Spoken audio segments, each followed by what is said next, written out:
Hi everyone, I'm going to talk about the effect of thyroid hormone on other endocrine glands. So overall, in general, thyroid hormone increases the secretion of many other endocrine glands as well. Especially, it increases the secretion of insulin because I've already told you it increases all aspects of the carbohydrate metabolism, the glucose metabolism. So for that, you need increased insulin secretion. Other than that, thyroid hormone increases many metabolic activities related to bone formation, and as a consequence, which hormone do you think increases? Parathyroid hormone increases significantly. And then also, it's important for me to tell you that thyroid hormone, it causes inactivation of the adrenal glucocorticoids. So glucocorticoids are rendered inactive by thyroid hormone, and what happens is that because of this increased rate of inactivation, it leads to a feedback increase in adrenocorticotropic hormone production by the anterior pituitary, and therefore there will be an increased rate of glucocorticoid secretion.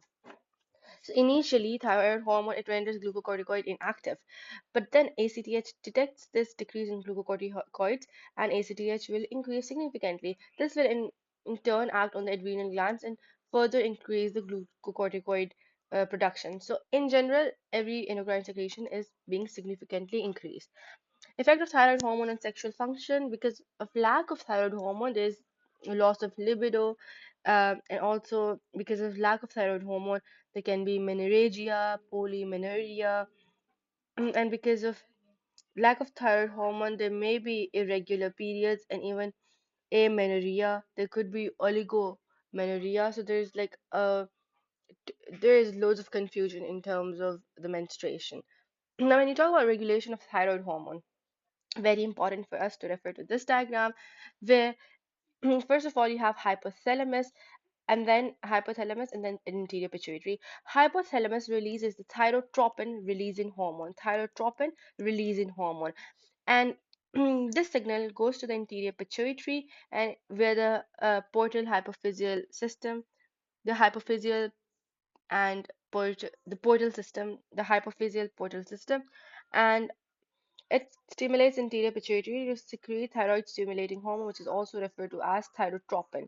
That's the reason this is thyrotropin releasing hormone, because it releases thyrotropin. This is thyrotropin.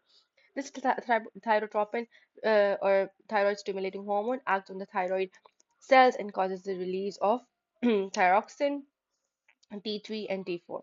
And that increases the metabolism, it increases the secretion, and all of that.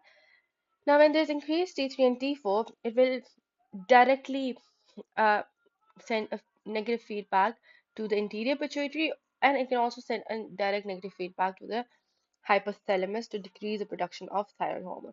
And also, very important, that if there is decreased temperature, that can stimulate thyroid secretion. So if in the cold weathers, those people tend to have normally greater BMR, because so this is like one of the best known stimuli for increasing the TRH secretion. So TRH secretion is basically affected by the exposure to cold, because this excites the hypothalamic centers of body temperature control. So this is going to excite those centers, as well as it's going to increase the thyrotropin releasing hormone, and that will increase the thyroid production. So cold weather, there's more BMR, there's increased thyroid production. And also, so thyrotropin releasing hormone, thyrotropin itself, and then you get the thyroid hormones. And yeah, that's pretty much it. I'm sure I've covered everything, and there's nothing that's left.